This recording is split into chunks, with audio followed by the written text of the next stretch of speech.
Hello and welcome to this very exciting for me video that we have today about vegan cheese making. And this is part of our Recipes for Resilience series that's happening for Psyche and Soma this month, June 2015. And we're going to be looking at the relationship between food and emotional resilience. So this is going to be one of those times where we really dive into something that's all about the food, and we're going to keep tying this back into emotional resilience. So some of you have been asking for this vegan cheese recipe for a long time, and I'm so thrilled to give it to you today. So I always loved cheese all my life. And when I went vegan initially, I learned lots of different ways using nutritional yeast and, cashews and lemon juice to approximate the experience of cheese. But it wasn't until I found this book by Miyoko Schinner last year called Artisan Vegan Cheese that I experienced anything at all like the cheese that I remembered eating as a child that was made of dairy. And I want to share Miyoko's recipe for basic cashew cheese with you today. And this recipe is really the foundation for many other awesome cheeses in her book. So we're going to learn these basic steps. And it's not just about the cheese. There is a deeper principle that I want this to help kind of illuminate for all of us, which is that in all of that time, when I was making all of these other cheeses with lots more ingredients and lots more effort, I was really trying to kind of go it alone or just use my own ingenuity and inventiveness to make something that would taste really delicious. But what this process does is rely on interdependence. And we do that in the form of actually using fermentation, all of these invisible creatures and little microorganisms that help us to actually create more flavor than we could ever do on our own. So if you want to explore more about that idea of interdependence and how that affects our emotional and nutritional lives, please stay tuned till the end and make sure that you're registered for the Recipes for Resilience workshops this month. But for now, let's get started and dive into the cheese. So here's what you're going to need for your ingredients. You'll need 2 cups of raw cashews. They'll be unsalted. You're going to need a cup of grains. I like to use millet. I think it gives a particularly cheesy flavor. You can use any grain that you choose. Millet does happen to be gluten-free for those of you who need that. You'll need water and a little bit of salt. Doesn't get any simpler than that. And then for your equipment, you'll just need a quart-sized glass jar, a food processor or a blender that you can use to mix up the cheese batter, and then a glass or ceramic bowl and a clean towel. Pretty simple. So the thing that can intimidate some people about this process is that it does take a couple of steps, but each step requires very little work. Again, we're leaning on that interdependence and allowing these microorganisms to do a lot for us.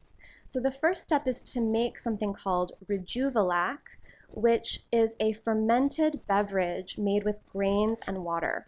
And this is full of really powerful nutritional properties, and it also will be what we use in order to kind of bring those healthy bacteria, those good bacteria, into the cashew batter so that the cheese can ferment. So here's how you make it, and this is a picture of my Rejuve that I had in the fridge. I'm just going to put a cup of millet in a jar and cover it with water and then let it soak overnight. So we're just soaking the grains at this point.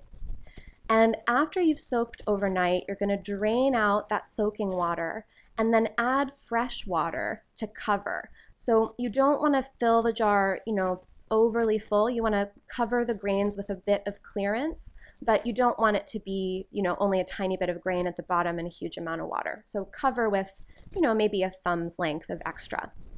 And then you're going to let that jar sit in a warm spot for about 1 to 3 days.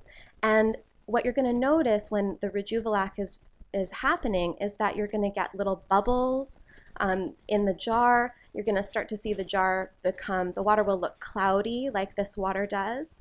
And it's going to taste just slightly sour. It shouldn't taste off or bad, but it'll have, if you use millet, it'll have a little bit of a cheesy taste and a little bit of a sour taste.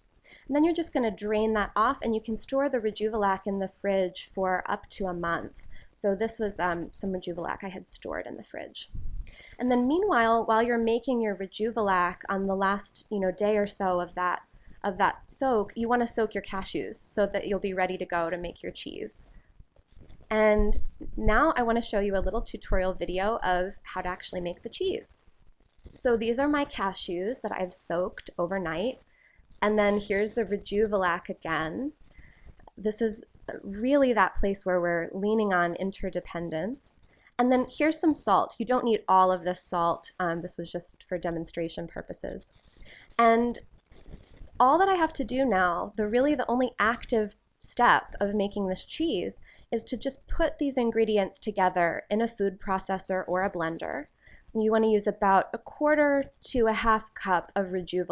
It'll depend a little bit on the consistency you like. I don't tend to measure, I just tend to eyeball things, but you probably want to measure when you first try this. And then you just mix this all up. So you want to get the mixture as smooth as you can. If you have a high-speed blender like I do, like this Vitamix, you'll be able to get it really, really smooth. But if you have a regular blender or a food processor, you'll have a really great cheese too. It'll just be a little more like ricotta texture. And then you're just going to get this cheese batter, this basic mixture, out and into a bowl. And this bowl is where the magic is really going to happen. So you're going to keep it in a warm spot and cover it with a clean kitchen towel. And then we're going to just leave those microorganisms, this healthy bacteria, to ferment and do their thing. So here's a recap of those directions once again. So you'll just add your soaked cashews and between 1/4 to 1/2 a cup of the homemade Rejuve and a dash of salt to your food processor or blender. You'll process that mixture until it's as smooth as possible. Pour it into a glass or ceramic bowl so that it's non-reactive. You don't want metal or plastic. And then cover it with a clean kitchen towel. And then you're going to ferment or culture it. Let this mixture sit at room temperature overnight or for up to 3 days, depending on how you like it. So when is the cheese ready? You can see this is a photo of that exact same batch of cheese that you saw me mixing up. And this is a little different depending on your taste and depending on the room that you're keeping the cheese in. So if the temperature is warmer, this is going to happen faster. So in the summertime, a shorter ferment can really get you the perfect taste that you like. And if it's winter, you might find that it takes a little bit longer, or sometimes I'll even, just turn the oven on warm and then turn it off and leave the cheese in there overnight so that it has a slightly warmer spot.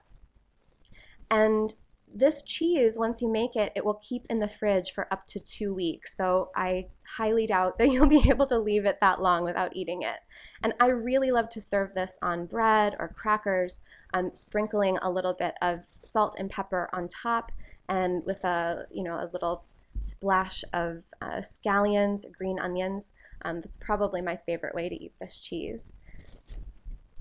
And now that you have a little introduction to this basic cheese making, I want to encourage you, whether you make this recipe or not, I want to encourage you to think about where can you lean on invisible help or help that isn't readily apparent to get a better result in your life than you would have gotten otherwise. So just like we do with the microorganisms that are helping us to ferment this cheese, or if you're making sauerkraut or any, kombucha, any other delicious fermented item, you're leaning on invisible help in order to do that. And this principle of interdependence is one of the qualities of resilient people that we are going to be teaching and talking about, using food as a way of really grounding and using all of our senses to get our minds around this experience. So if you would like more recipes like this, and even more importantly, if you want to start leaning into a more resilient, relationship with food, with other humans in your life, and really feeling like you have greater emotional bandwidth, then I would love for you to join us for Recipes for Resilience, the series of events that we will be having online throughout the month of June 2015. Just sign up at the link below, and I will be so happy to welcome you to all of our events. Have a beautiful day, and I can't wait to hear about how it goes for you when you make this cheese.